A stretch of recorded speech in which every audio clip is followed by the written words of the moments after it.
Keď sa povie kavej, čo to pre vás znamená?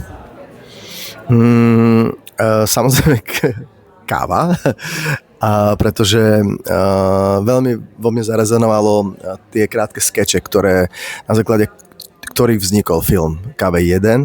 Ja som to pozeral a mal som to veľmi rád. A vlastne tak zľudovelo tu na západnom Slovensku, že dáme kavej a tým pádom sa to so mnou spája presne s tým, už aj teraz s tým filmom a hlavne s Jankou a s Aničkou. Ste kávičkár? Mám rád kávu, áno. Koľko vypijete denne káv, keď ste v strese? Ja to nepreháňam, ja stres našťastie nemám a ja mám rád chuť kávy.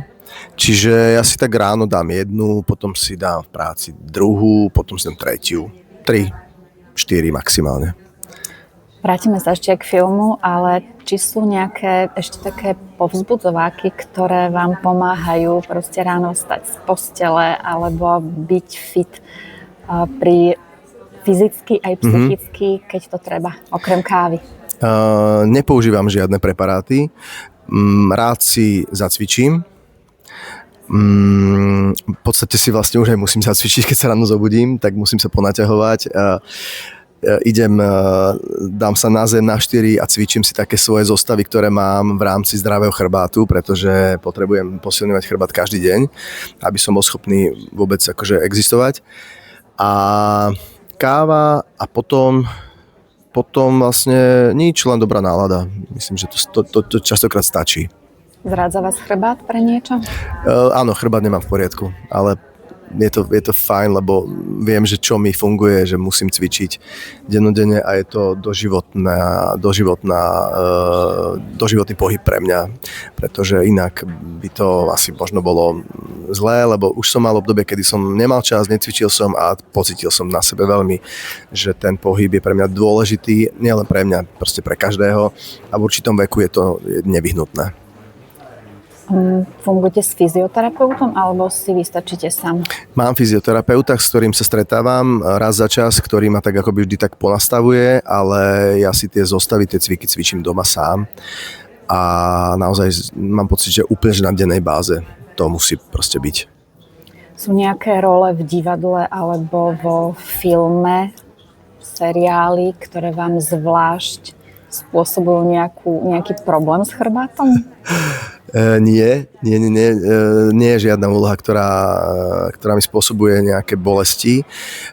A síce mám také fyzické jedno predstavenie, hra Milión, kde robím také rôzne, nie sú to úplne kaskadérske výkony, ale robím tam také tanečné kreácie a také kotul vzad a také rôzne, také stoličke sa tak dávam takých zvláštnych polôch, ale paradoxne mi toto pomáha, funguje, ale vždy sa musím predtým trochu rozhýbať, lebo stuhnutý do toho ísť by možno nebolo úplne najlepšie.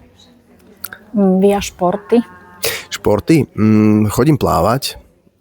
Mám rád plávanie, čiže mám aj som si našiel takého trénera, s ktorým sa raz za čas stretávame, ktorý mi tiež tak akoby povie, čo je dôležité pri tom plávaní, aby som sa zbytočne neunavoval zlými pohybmi a chodím plávať teda aj sám. Už sa teším na jazero, pretože už voda za chvíľočku bude dobrá, čiže už pôjdem aj plávať na jazero a do fitka sa chystám.